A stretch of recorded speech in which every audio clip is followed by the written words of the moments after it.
చేయాలో తోచక మా కర్మ ఇంతే అని సరిపెట్టుకునే వాళ్ళు చాలామంది ఉన్నారు.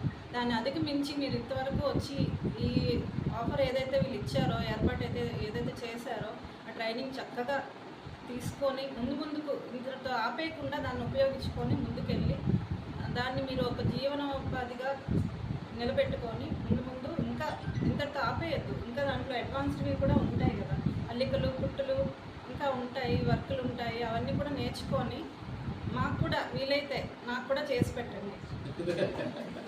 మీ అందరికీ ఇంకొక విషయం ఏంటంటే, మీరు ఎంతమంది అయితే ఉన్నారు పాత మంది 25 మంది ఎవరైతే ఉన్నారో పేర్లు నేను తీసుకుంటాను. మీరు ఏ ఆరోగ్య సమస్య ఉన్నా కానీ మా హాస్పిటల్కి వస్తే నేను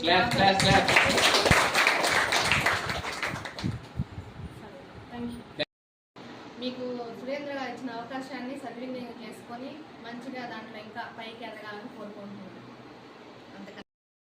అలంకరించిన పెద్దలందరికీ నమస్కారాలు, వందనాలు. ఈ సంయుక్త సేవా సంస్థలో టైలరింగ్ టీచర్గా చేయడం నేను ఎంతో అదృష్టంగా భావిస్తున్నాను. వీళ్ళందరూ కూడా అందరూ 3 monthsలో అన్ని ట్రైనింగ్ ఇచ్చాము. బాగా అన్ని పర్ఫెక్ట్గా నేర్చుకున్నారు. వీళ్ళందరూ ఇంకా ఎంతో ముందుకు వెళ్ళాలని, సంయుక్త సేవా సంస్థకి ఎంతో మంచి పేరు తీసుకురావాలని ఇక్కడ నేర్చుకున్నందుకు, అలాగే సురేంద్ర సార్ గారు ఎంతో ఈ 3 నెలల్లో నేను వచ్చినప్పటి నుంచి గమనిస్తుంటే గ్రూప్స్లో కానీ అలా ఏ ఒకటి సేవలు మిషన్ అనే కాదు చేస్తూనే ఉంటారు. ఇలాంటి గొప్ప మనిషి ఇంకా ఎంతో గొప్ప పనులు చేస్తూ ఇంకా ముందుకు రావాలని అనుకుంటున్నాను. ఇక్కడ నేర్చుకున్న వీళ్ళంతా ఎంతో ఉన్న గౌరవ సభ్యులందరికీ నమస్కారాలు. ఇక్కడ ఈ శిక్షణా తరగతి పూర్తి చేసుకొని సక్సెస్ఫుల్గా పూర్తి చేసుకొని ఎంతో హ్యాపీగా ఉన్నారు కదా, ఆనందంగా ఉన్న మా సోదరి మనందరికీ నమస్కారాలు. ఏం చెప్తాం మన సురేంద్ర గురించి, నెంబర్ 1గా సేవ చేయడంలో అంటారు కదా, మానవ సేవే మాధవ సేవ అని పెద్దోడు చెప్తుంటేవో అనుకున్నాడు. సాక్షాత్తు ఇప్పుడు చూస్తున్నాం. అంటే ఫస్ట్లో తెలియదు అనుకుంటా ఉంటారు కదా, సామెతగా అనుకుంటూ ఉంటారు, దానికి పూర్తి నిర్వచనం అనేది తెలియదు. ఇలాంటి వాళ్ళని చూస్తేనే మనకు అర్థమవుతుంది. ఈ సేవా కార్యక్రమాల్లో కూడా మమ్మల్ని కూడా భాగస్వాములు చేస్తున్నందుకు, మాకు కొంచెం అవకాశం కల్పిస్తున్నందుకు సురేంద్ర గారికి ప్రత్యేకమైన ధన్యవాదాలు చెప్తూ ఆయన అభినందిస్తున్నాను. మమ్మల్ని కూడా ఏదో వృధాభర్తిగా వాడుకోమని కోరుకుంటున్నాము. ఏదైనా సంస్థకి ఏదైనా అవసరమైనా కానీ మా వంతు మేము కూడా ఏదైనా చిన్న చేయగలిగినవి చేస్తామని తప్పకుండా మీ అందరి తరఫున కూడా నేను సురేంద్ర గారిని మాట్లాడుతున్నాను. ప్రతి దాంట్లో మమ్మల్ని కూడా కొంచెం గమనించుకోండి. మీ సేవలో కొంచెం మాకు కూడా పుణ్యం కలిగించండి. మీరు కూడా మహిళా సాధికారత మీకుగా మీరు డెవలప్ అవ్వడానికి చాలా మంచి ప్లాట్ఫామ్ ఇచ్చున్నారు. మీకు నేర్చుకొని కంటిన్యూ చేసి మన ఫ్యామిలీని, అంటే మహిళలకు చాలా ప్రత్యేకత ఉంది కదా. ఇప్పుడు మన ఇంట్లో మీరు లేనిదే ఏం లేదు ఇంట్లో, నిజమేనా? వాళ్ళు తెస్తారు కానీ మొత్తం మనమే కదా మెయింటైన్ చేసేది, అన్నీ చూసేది, ఏది మంచి ఏది చెడు అన్నీ తెలిసేది మనకే కదా.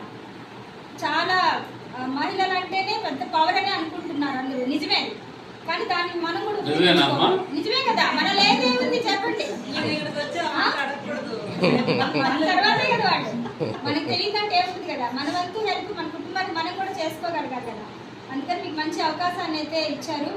దీన్ని ఇలాగే సద్వినియోగం చేసుకొని మీ ఫ్యామిలీకి కూడా మీరు సపోర్ట్గా ఉంటారని, అలాగే ఇక మీదట మీకన్నా కింద ఉన్న వాళ్ళకి మీరు కూడా కొంచెం ఏదైనా సహాయం చేసుకునే స్థాయికి మీరు ఎదగాలని నేను మనస్ఫూర్తిగా కోరుకుంటున్నాను. ఈ అవకాశం ఇచ్చిన సురేంద్రకి ప్రత్యేకమైన ధన్యవాదాలు. Thank you Surendra. అన్నట్టు మాకు కూడా కొంచెం అవకాశం ఇవ్వాలి. ఈ అవకాశం ఇచ్చినందుకు ధన్యవాదాలు.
Big claps.